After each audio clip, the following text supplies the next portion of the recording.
Ji, welcome back to channel Pranav Agnihotri official and हमारे साथ हैं फैमिली वाला ट्रेवलर। सो आज आप देख रहे हैं आज हम गाड़ी में क्यों क्या कर रहे हैं। एक्चुअली हम आए हैं स्कॉर्पियो एन के ओनरशिप रिव्यू के लिए। Alexa close sunroof. ओके इसमें अलेक्सा का भी है डिटेल्स। भाई इसका नाम मत लेना, ये फिर बोल पड़ेगी। बिल्कुल बिल्कुल बिल्कुल। एनीवेज जोक्स अपार्ट, ये गाड़ी मैंने ली थी मई में और अभी लगभग 9000 किलोमीटर में इसको चला चुका हूँ। Specifically speaking 9236 kilometre and 72 hours of driving. Average speed मेरी रही है 24 किलोमीटर पर आवर। जैसा कि आप लोग जानते हो, मैं अभी गाजियाबाद में रह रहा हूँ। दिल्ली एनसीआर के अंदर इतनी स्पीड मेंटेन कर पाना भी बड़ी बात होती है। बम्पर टू बम्पर ट्रैफिक चलता है। बट मतलब जब ये गाड़ी मैं ले रहा था तो ज़्यादातर लोगों का ये मानना था कि यार सिटी ड्राइविंग करनी होती है, तुमने लोकल घूमना होता है, तुमको ये मनूवर करने में आसान रहेगी, चलाने में आसान रहेगी। और क्योंकि मैं पहले एक्सयूवी चला रहा था, उससे पहले सफारी चला रहा था, तो मुझे पता था कि ये गाड़ी बढ़िया चल जाएगी मेरे पास। बट लेने के बाद ये सही में पता लग रहा है कि बहुत बढ़िया हैंडलिंग है इसकी। इसके बहुत सारे रीजंस हैं। एक तो इसमें रियर व्हील ड्राइव है जो कि स्टीयरिंग को अलग छोड़ देता है, प्रेशर गाड़ी को पावर पीछे से देता है, तो हैंडलिंग और आसान हो जाती है गाड़ी की। और अदरवाइज भी गाड़ी तो अच्छी है ही है। गाड़ी तो बहुत शानदार है एंड जैसे कि आप देख सकते हैं, वैसे हम ज़्यादा टेक्निकली उसमें नहीं जाएंगे। जैसे यहाँ पे ये सॉफ्ट टच दिया हुआ है, यहाँ पे हार्ड प्लास्टिक है जो कि बहुत ही गजब का है। क्वालिटी बहुत अच्छी है इसकी, हर जगह सॉफ्ट टच है, यहाँ पे सॉफ्ट टच आपको मिलेगा। बाकी सनरूफ है अलेक्सा का। आज हमको पता चला कि इसमें अलेक्सा जी भी हैं जो कि पूरा कंट्रोल करते हैं, एसी का ब्लोअर तक और पूरे मिरर्स वगैरह सब डाउन। तो ये चीज़ बहुत सही चीज़ है यहाँ पे। ये एक्चुअली वेरिएंट पे डिपेंड करता है। ये जो वेरिएंट हमने लिया है, ऑल्दो मैंने बुक कराया था Z8, बट मुझे लेना पड़ा Z8L। ओके, इसमें डिफरेंस क्या है Z8 और Z8L में? वो मैं बताता हूँ। पहले मैं अपनी स्टोरी बताता हूँ कि मुझे लेना क्यों पड़ा। अब था क्या कि मेरी सिर्फ दो ही कंडीशंस थी। मुझे गाड़ी लेनी थी 5th ऑफ मई से पहले, यानी कि 4th ऑफ मई को। और दूसरा था कि मुझे लेनी थी नेपोली ब्लैक कलर में। मतलब जितनी स्कॉर्पियो एन जा रही है ना, ज़्यादातर नेपोली एन ब्लैक कलर में जा रही है। तो ये अपना मेरी कंडीशंस फुलफिल हुई, तो मैंने Z8L ही लिया क्योंकि Z8L में ही हो रही थी। और अब आते हैं इसके स्पेसिफिकेशन पे। Z8 और Z8L में फ़र्क क्या है? मेन डिफरेंस है म्यूज़िक सिस्टम का। ये L के अंदर ना लग्जरी वेरिएंट है, इसमें 12 स्पीकर सेटअप मिल जाता है मुझे, जिसमें 2 सबवूफर्स हैं, एक ये है और एक पीछे की तरफ है। उसके अलावा छत पे भी आप देख पाएंगे 4 स्पीकर्स लगे हुए हैं, 2 ट्विटर्स का सेट है और चारों डोर्स में एक स्पीकर दिया हुआ है। So that totals around 12 speakers का सेटअप वो मुझे मिल गया। उसके अलावा और इलेक्ट्रॉनिकली एडजस्टेबल ड्राइवर सीट मिल गई। लंबा सपोर्ट तो है ही है, अदरवाइज जो Z8 है उसमें मैनुअली एडजस्टेबल सीट थी है। हाँ, एलॉय व्हील्स इसके अंदर मेरे एलॉय व्हील्स 18 इंच के आए हैं, Z8 के अंदर 17 इंच के थे। तो ये डिफरेंसेस हैं इसमें, जिसमें आपको एलॉय व्हील्स का मिल गया, जो कि वैसे तो जो Z8 है उसमें अपने आते हैं 17 इंच के और अपने इसमें है 18 इंच के, जो कि 255 60 18 है इसका साइज, टायर साइज। बाकी इसमें 12 स्पीकर्स का आपको मिल जाएगा, जो कि बहुत ज़बरदस्त म्यूज़िक सिस्टम है, अभी हमने सुनकर देखा था। बाकी इसमें खूबियाँ ही खूबियाँ हैं। आपका एक्सपीरियंस कैसा रहा? मुझे जैसे कि पता है कि आपके पास पहले XUV 500 थी जो कि आपने 1 लाख पूरी ड्राइव की, तो उसके बाद आपने स्कॉर्पियो एन ही क्यों मतलब चूज़ की? मतलब वो 700 पे आप क्यों नहीं गए? 700 में एक तो सबसे पहली चीज़ क्या है कि मेरा ट्रेवल लॉन्ग डिस्टेंस का रहता है और ऑल्दो दोनों का इंजन सेम है, पर उसमें फ्रंट व्हील ड्राइव है और इसमें रियर व्हील ड्राइव है, वो डिफरेंस है। रियर व्हील ड्राइव में बेटर हैंडलिंग मिल जाती है थोड़ी सी। और दूसरी चीज़ है स्कॉर्पियो एन का भौकाल, भाई साहब ये शेप पे बिक रही है, सबसे ज्यादा इसकी सेल इसकी शेप की वजह से है। बिल्कुल बिल्कुल फुल साइज एसयूवी है, full size big daddy of SUV, ऐसा ही नहीं बोल रहे इसको, एक्चुअल में है। जो ये कमांडिंग पोजीशन दे रहा है ना, मैं गया था दिन लेने के लिए, तो मैं और मेरा भाई दोनों देखने गए, कुछ गया था मेरे साथ, तो मैंने कहा भाई ये देखिए है स्कॉर्पियो एन, मतलब पहले मैंने उसको दिखाई एक्सयूवी 700 का दरवाज़ा खोला, अंदर देखी, हाँ ठीक है एक कार है, फिर उसके अंदर स्कॉर्पियो एन का दरवाज़ा खोला, भाई दरवाज़ा खोलते ही कह रहा यार यही लेंगे। मतलब आपको महिंद्रा ही रखनी थी, महिंद्रा के साथ ही जाना, मतलब बहुत यार गजब। मेरे पास इस वक्त ना ये मेरी चौथी महिंद्रा है देखा जाए तो। इससे पहले सबसे पहले हमने ली थी KUV 100। KUV 100 भी बढ़िया चला के अच्छे से उसको हमने यूज़ करके फिर उसके बाद सेल ऑफ किया था, और उसके बदले में हम लोग लेके आए थे XUV 300, वो भी बहुत अच्छी चल रही है और वो भी सेम कलर में है, नेपोली ब्लैक में। और साथ ही मैंने ले ली थी XUV 500, वो भी अच्छा खासा चलाया मैंने, बहुत अच्छे ट्रिप्स किए उस पर, कश्मीर मनाली शिमला सब करके आया हूँ। और महिंद्रा पे मेरा दिल आ गया, मतलब यूँ मान के चलो, वैल्यू फॉर मनी है ये गाड़ियाँ। बिल्कुल वो तो है ही है, इतने फीचर्स के साथ आ रही है। बाकी और आपको कुछ लगे और इसमें कोई दिक्कत हो, आपको लगे अबर का कुछ और कर सकते थे ना, वो ये जो इसमें लास्ट रो की सीट है वो इट इज नॉट स्प्लिट। अगर वो स्प्लिट होती तो थोड़ा सा आसान हो जाता कि एक बंदा बैठ जाए और थोड़ा सामान रख लिया जाए। अब या तो सामान रखा जाएगा या बंदा बैठेगा। बिकॉज इसका जैसे कि हमें पता है 470 लीटर का बूट स्पेस मिलता है इसमें, तो थोड़ा इसमें है दिक्कत है। मतलब देखो, या तो आप सामान रख सकते हो या फिर आप पैसेंजर बिठा सकते हो। ऐसा नहीं है जैसे एक्सयूवी में था ना मेरे पास कि मैं एक सीट को बिठा देता था, उस पे सामान रख देता था, एक सीट पे अगर कोई एक्स्ट्रा पैसेंजर है तो बैठ सकता था। दूसरी प्रॉब्लम है थर्ड रो के साथ ही कि उसमें थाई सपोर्ट बहुत अच्छा नहीं है। ओके तो बच्चों के लिए तो ठीक है, बच्चे ने बैठना है तो चलेगा, but if you want adult passenger बैठे उसके अंदर तो that is not possible. So basically आप इसको 7 सीटर तो ना ही माने, 7 सीटर वाली बात नहीं आएगी, क्योंकि आप लास्ट रो को एज अ सीट नहीं यूज कर सकते। हाँ, उसको फोल्ड करके बूट बहुत बड़ा बन जाता है, कितना ही सामान रख लीजिए और आराम से यूज कीजिए उसको। और सेकेंड रो की सीट्स अगर डाउन कर लेते हैं तो फिर आराम से उसको बेड भी बना सकते हैं। बिल्कुल बट हाँ, ये एक ड्रॉबैक है, अगर वो स्प्लिट सीट होती तो अच्छा होता।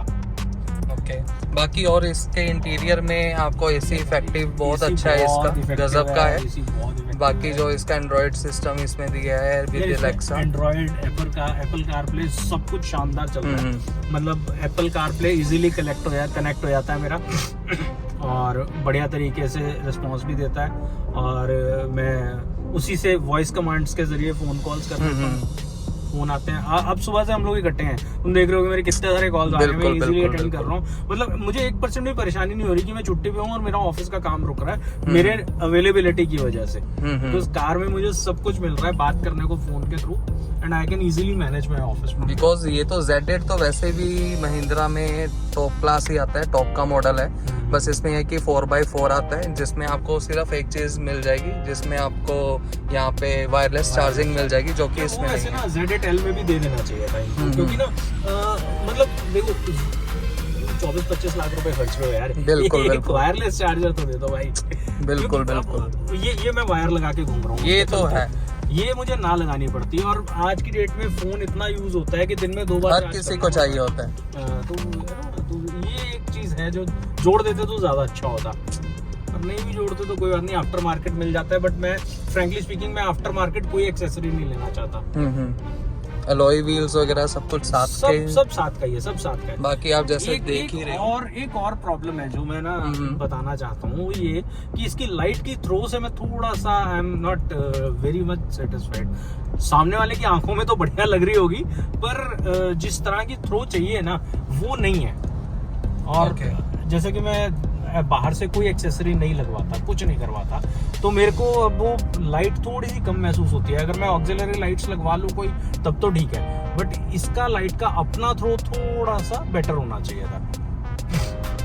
ठीक है, ये चीज़ भी है क्योंकि जो लोग ट्रैवल करते हैं बहुत ज़्यादा लॉन्ग ड्राइव पे जाते हैं, लॉन्ग टूर जैसे कि आप भी जाते हो, तो उन लोगों को थोड़ी दिक्कत आ सकती है लाइट में।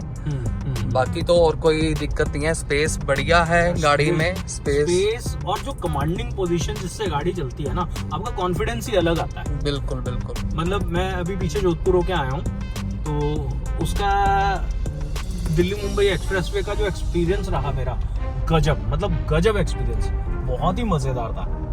इजीली गाड़ी चल रही थी। और मैंने जोधपुर से गाजियाबाद सिंगल स्ट्रेच में ड्राइव किया था। मुझे कोई ऐसा थकावट नहीं महसूस हुई, कुछ नहीं हुआ। पूरी फैमिली थी, हम लोग 3 गाड़ियां लेके गए हुए थे, उसका भी जल्दी मैं आपको अपडेट दूंगा। और उसमें मेरे को मतलब ऐसा बिल्कुल फील ही नहीं हुआ कि मुझे थकावट हो गई या कुछ हो गया। हम लोग दोपहर में वहाँ से चले और सुबह में 5 बजे के आसपास गाजियाबाद पहुँचा था। और ठीक है, सुबह आया, थोड़ी देर रेस्ट किया और ऑफिस चला गया। ये लेवल ऑफ कंफर्ट है इस गाड़ी का, ये तो मानना पड़ेगा। 1400 किलोमीटर की ड्राइव 2 दिन में करने के बाद मैं आई वॉज फ्रेश इनफ 2 घंटे के नींद के बाद ही कि मैं ऑफिस जाके अपना काम कर रहा था। अच्छा, एक चीज़ आपसे और पूछनी थी, आपने ऑटोमेटिक क्यों नहीं ली, मैनुअल ही क्यों ली? मतलब ये मुझे लगता है ना, पर्सनल चॉइस होती है।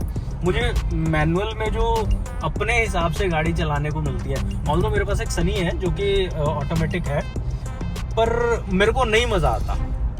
वो ऑटोमेटिक सनी लेने के बाद भाई बोला कि यार एक गाड़ी और लेनी है, तो मैंने बोला तू ये रख ले। मैं XUV 500 ले ली थी। वो सिर्फ और सिर्फ मेन रीज़न यही था कि ऑटोमेटिक में वो फील ही नहीं आ रहा। जब मुझे पावर चाहिए, नहीं चाहिए, अपने हिसाब से क्लच की एडजस्टमेंट करनी है, अपने हिसाब से स्पीड का ट्रैक लेना है, वो सारी चीज़ें मतलब ऑटोमेटिक में नहीं मज़ा आता वो वाला। बाकी मैनुअल का ये भी रहता है कि मैनुअल में आप एवरेज भी ज़्यादा निकाल सकते हो ऑटोमेटिक के गाड़ी। पॉइंट है भाई, पॉइंट है बिल्कुल। मतलब अब मैं दिल्ली जैसे शहर में रह रहा हूँ, एवरेज तो चाहिए ही चाहिए।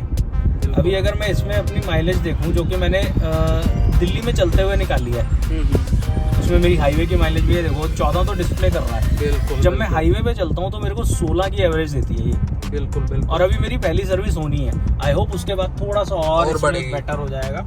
और लोकल में मेरे को ये 12 की एवरेज दे रही है। बहुत ही गजब की बात है कि इतनी बड़ी SUV 2200 सीसी का इंजन है, 170, इसमें 172 PS पावर है, उसके साथ भी अगर आपको इतनी बड़ी और इतनी अच्छी माइलेज मिल रही है तो और क्या चाहिए आपको। पता है जो सबसे अच्छी चीज़ है वो है ड्राइविंग कंफर्ट। बिल्कुल, मतलब इतना शानदार, एक तो आपको इतनी दूर तक विजिबिलिटी मिल रही है कि आपको ना होता क्या है, विजिबिलिटी मिल जाती है ना, तो आपके रिफ्लेक्सेस को उतना काम नहीं करना पड़ता ड्राइव करते हुए, तो आप आसानी से डिसीजन ले रहे हो, ब्रेन ज़्यादा यूज नहीं हो रहा, सही बोले तो क्लियर कट, मतलब आपको रिफ्लेक्सेस पर काम ही नहीं करना पड़ रहा ना, सब तो दिख रहा है सामने, इजीली अपना ड्राइव कर रहे हैं हम। अभी भी आप देख रहे हो, मैं 60 की स्पीड है जो कि इस हाईवे की अलाउड लिमिट है, मैं उसी में चल रहा हूँ। ये दिल्ली का एयरपोर्ट रोड है और 60 की स्पीड पे मुझे ऐसा लग रहा है कि यार मैं तो कुछ कर ही नहीं रहा, ऐसे मजे से चले जा रही है और ठीक ठाक माइलेज दिख रही है मेरी होती हुई। अभी इस वक्त आप मेरी ब्लू स्ट्रिप देखेंगे तो 15, 16, 20 उस लेवल पे चल रही है। बिल्कुल, अगर दिल्ली जैसे ट्रैफिक में इतनी माइलेज निकल रही है फिर तो कुछ बात है गाड़ी में। बाकी इसमें ड्राइव मोड्स भी हैं आपको, जैसे कि यहाँ पे जिप जैप जूम, इसका जूम मोड भाई बिल्कुल मतलब है ना बहुत खतरनाक है, बहुत ही खतरनाक है, एकदम भागती है। हाँ, मैं अभी जैप मोड पे चलाता हूँ, which is a city mode kind of, जैसे सिटी हाईवे का मिक्स हो। और अगर जूम मोड कर देंगे तो माइलेज थोड़ी सी कम हो जाएगी पर पावर बहुत खतरनाक जनरेट करेगी ये। आप बोलो तो करके दिखा देता हूँ भाई, ये लो। अभी ये जैसे कि जूम मोड पे लगाई एंड पावर इसमें पूरी 172 PS की घोड़े आ जाते है कि नहीं? बिल्कुल बिल्कुल। वापस से ड्राइव मोड अपना चेंज कर देते हैं, जो हमारा तरीका है जैप पे चलने का, उसी पे आ जाते हैं। ये हैंडलिंग है, इलेक्ट्रॉनिक स्टीयरिंग दिया हुआ है, आपको गाड़ी मोड़ने में ना 1% परेशानी नहीं आती है। मैं ऐसे एक हाथ से ही गाड़ी चलाता हूँ, बहुत इजीली कहीं पे भी मुड़ जाती है। अभी आपने देखा यू टर्न कितना इजीली निकल गया, मुझे बहुत स्पीड भी नहीं घटानी पड़ी। ऑल्दो ये भैया करते मत रहना इस तरह से। हाँ बिल्कुल, थोड़ा ऐसे अनसेफ होता है, हम unsafe आपको मत रिकमेंड चलाना। नहीं कर रहे कि आप ऐसे चलाओ। हाँ, इट इज जस्ट कि ये रोड बिल्कुल खाली है और जिस पॉइंट से मैंने मोड़ी है वहाँ पे पीछे से कोई ट्रैफिक नहीं आता है, क्योंकि कट उस तरह से बना हुआ है। Otherwise it is not recommended कि आप थोड़ा सा भी रैश चलाएं। बिल्कुल बिल्कुल। बाकी सीट बेल्ट आप बिल्कुल लगाइए एंड ड्राइव कीजिए। यार ये सबसे इम्पोर्टेंट चीज है, क्योंकि एक बार छोटे भाई का एक्सीडेंट हुआ था और सिर्फ सीट बेल्ट ने उसको मेजर इंजरीज से बचाया था। सीट बेल्ट जरूर लगाना। और सो आप अभी एकदम सेटिस्फाई हैं इस कार से? हाँ, फुली सेटिस्फाइड। अच्छा पता क्या है यार, मतलब अच्छा हुआ उस वक्त मेरे को Z8 नहीं मिली। मेरे पैसे तो थोड़े फालतू लग गए उसमें, जो कि मुझे लगता है थोड़े ज्यादा हैं। 2 लाख रुपए का डिफरेंस 2 है। लाख ये रुपए का कुछ डिफरेंस जो इन इन्होंने चीजों दिया के है। लिए थोड़ा सा ज्यादा है। बट अब मैं एटलीस्ट सेटिस्फाइड हूँ, क्योंकि बाहर से एक्सेसरी मैं लगवाऊंगा नहीं। अभी मेरा म्यूजिक सिस्टम शानदार हो गया है ना, और इलेक्ट्रॉनिक सीट्स मिल गई, अलॉय व्हील बड़े मिल गए, तो ये सारी चीजें 2 लाख रुपए एक्स्ट्रा गए, कोई दिक्कत नहीं है। बट बाहर से एक्सेसरी कोई नहीं लगवानी पड़ेगी। As it is fully loaded गाड़ी आई, जब आई है जैसे आई है वैसे ही चला रही हूँ। बिल्कुल बिल्कुल। और महिंद्रा ना बड़ा उभर के आया है यार, मतलब पीछे कुछ टाइम से। नहीं तो हम उनको कमांडर के टाइम से जानते हैं, जब है ना, जब ये लोग बस वही उसी तरह की गाड़ियां बनाते थे, जो पिकअप टाइप्स की। फिर बोलेरो आई, बोलेरो एक थोड़ा सा इस सेगमेंट को जगाया उसने, हाँ जी हाँ जी। है ना। उसके बाद जब एक्सयूवी आई, एक्सयूवी ने तो धमाल मचा दिया था। XUV 500 बहुत गजब की गाड़ी थी, बहुत धमाल मचाया था, बहुत मजेदार। अच्छी गाड़ियां आ रही हैं इनकी आगे आगे। अभी थार रॉक्स का देखते हैं क्या है, बिकॉज अभी एक गाड़ी और खरीदनी है, नेक्स्ट ईयर का प्लान है। देखते हैं, क्या पता रॉक्स ले आए। अरे वाह, फिर तो बहुत ही बढ़िया है जी। तो ओवरऑल मैं देखूँ ना, अगर तो 9000 किलोमीटर चलाने के बाद आई कैन वेरी वेल से कि गाड़ी बहुत मजेदार है। अगर आप ले रहे हो तो वैल्यू फॉर मनी है। बिल्कुल सोचना भी मत डिसीजन चेंज करने का। इस सेगमेंट की और गाड़ियां अगर आप देखेंगे ना, जो इस प्राइस रेंज में आती हैं, उनमें आपको बैठ के जो केबिन है वो थोड़ा सा क्लॉस्ट्रोफोबिक फील करेगा। बट इसमें इतना चौड़ा केबिन है, इतना बड़ा है, आप इजीली ट्रैवल कर सकते हैं। जैसे अब मैं फैमिली के साथ ट्रैवल करता हूँ तो मुझे पिछली सीट पे कुछ नहीं करना पड़ता, बिटिया आराम से सो जाती है उस पर। एकदम लेदर सीट्स हैं इसमें दी हुई है इन्होंने। इंटीरियर इसका वैसे भी गजब का है यार। ये कॉफी ब्लैक इंटीरियर का जो कॉम्बिनेशन है ना, गजब है भाई, सही में। बिल्कुल। सो ये रिव्यूज थे हमारे गाड़ी पे, ओनरशिप रिव्यू। एकदम जो आप लगता है दिल में वो इन्होंने बताया कि क्या चीज़ सही नहीं है, क्या चीज़ है। एक बॉटल होल्डर का आप कुछ बता रहे थे। हाँ यार, बॉटल होल्डर को लेके मैं थोड़ा सा उस चीज़ को हूँ। एक्चुअली इसमें जो बॉटल होल्डर है ना, वो फ्रंट को इंक्लाइन हो रहा है। और जब आप बॉटल निकालते हो ना, तो आपको अपना हाथ ऐसे घुमाना पड़ता है थोड़ा सा। बिल्कुल, ये जैसे कि बाकी गाड़ियों में इस तरफ को होता है, लाइक इस तरफ को होता है, ये है आगे की तरफ को, पीछे की तरफ होता है। आपको बॉटल ना आगे को खींचनी पड़ती है, लाइक ऐसे। थोड़ा सा ड्राइव करते हुए ज्यादा डिफिकल्ट। नहीं तो ऐसे होता है तो ऐसे निकाल लेते हैं हम, बट ये थोड़ा उल्टा दे दिया इन्होंने। हाँ, तो ये उस वजह से थोड़ी सी प्रॉब्लम है। अदरवाइज सस्पेंशन बहुत अच्छी है। देखो अब ये गड्ढे वड्ढे वाले रोड पे आए हैं, तब भी अंदर ऐसा कुछ फील नहीं हो रहा कि भाई कोई दिक्कत आ रही है। सस्पेंशन तो अच्छी है इसकी गाड़ी की। बाकी आई होप आपको ये रिव्यू वीडियो अच्छा लगा होगा स्कॉर्पियो एन पे, जो कि Z8L है। एंड प्लीज़ लाइक कीजिए चैनल को भी एंड सब्सक्राइब कीजिए दोनों के चैनल को, Pranav Agnihotri official and family वाला ट्रैवलर। और हमारे चैनल्स पे आपको नया नया कंटेंट मिलता रहेगा आने वाले समय में। बिल्कुल। अभी रिसेंटली मैंने अपना एक पुराना ट्रिप, थोड़ा सा पुराना हो गया ट्रिप, टाइम नहीं मिल पाया उसको अपलोड करने का, कश्मीर का ट्रिप। वो मेरा XUV 500 का लास्ट ट्रिप था। बड़ा मेमोरेबल है मेरे लिए, क्योंकि वो गाड़ी उसके बाद मैंने बेच दी है। और वो ज़रूर देखिएगा। और आने वाले समय में मेरा प्लान है कुछ और ट्रिप्स करने का। I will keep you updated on that. बिल्कुल। आप ये इनके जो ट्रिप्स लगने वाले हैं, पूरे लॉन्ग ट्रिप्स लगेंगे जो स्कॉर्पियो एन पे लगेंगे। अदरवाइज भी आप लोग जानते हैं, my destination is only my journey. बिल्कुल बिल्कुल बिल्कुल। तो प्लीज़ लाइक कीजिए वीडियो को एंड सब्सक्राइब कीजिए एंड अच्छे अच्छे टिप्स भी आपको मिलेंगे गाड़ी के ऊपर भी। और आप लोगों को अगर कुछ लगता है तो आप कमेंट करके मुझे बताइए कि है ना, how can we improve upon, या फिर आपके कोई सजेशंस, या आप कुछ हमसे चाहते हो कि आप यहाँ जाओ और इस जगह के बारे में हमें बताओ, तो will keep on doing that. और बिल्कुल। अगर आपको नई कार परचेज करनी है तो उसमें भी आप हमसे बात कर सकते हैं। टेक्निकली तो जितना बता पाएंगे। और अगर आपको फाइनेंस करानी है, बिकॉज मेरा एज अ प्रोफेशन मैं बैंकर हूँ, तो व्हीकल फाइनेंस के लिए भी आप मुझको कांटेक्ट कर सकते हैं। जहाँ जिस भी सिटी में आप होंगे वहाँ पे आपको इजीली अवेलेबल करा देंगे। तो इससे बेटर और कुछ चाहिए आपको? तो इसी बात पे आप लाइक कीजिए वीडियो को एंड चैनल जल्दी से जल्दी सब्सक्राइब कर दीजिए। जो घंटी आपको साथ में दिख रही है उसको बजा दीजिए। एंड आपको मिलते रहेंगे फिर बहुत जल्द किसी नए वीडियो के साथ, किसी नए ट्रिप पे। सो तब तक के लिए हम लोग अपनी गाड़ी को रिवर्स पार्किंग में कैमरा में देख के पार्क कर देते हैं और फिर अंदर चलते हैं, कुछ खा लेते हैं, भाई भूख लगी है। बिल्कुल तो ठीक है फ्रेंड्स, मिलते हैं फिर आपसे बाद में। Okay, thank you, bye bye, take care.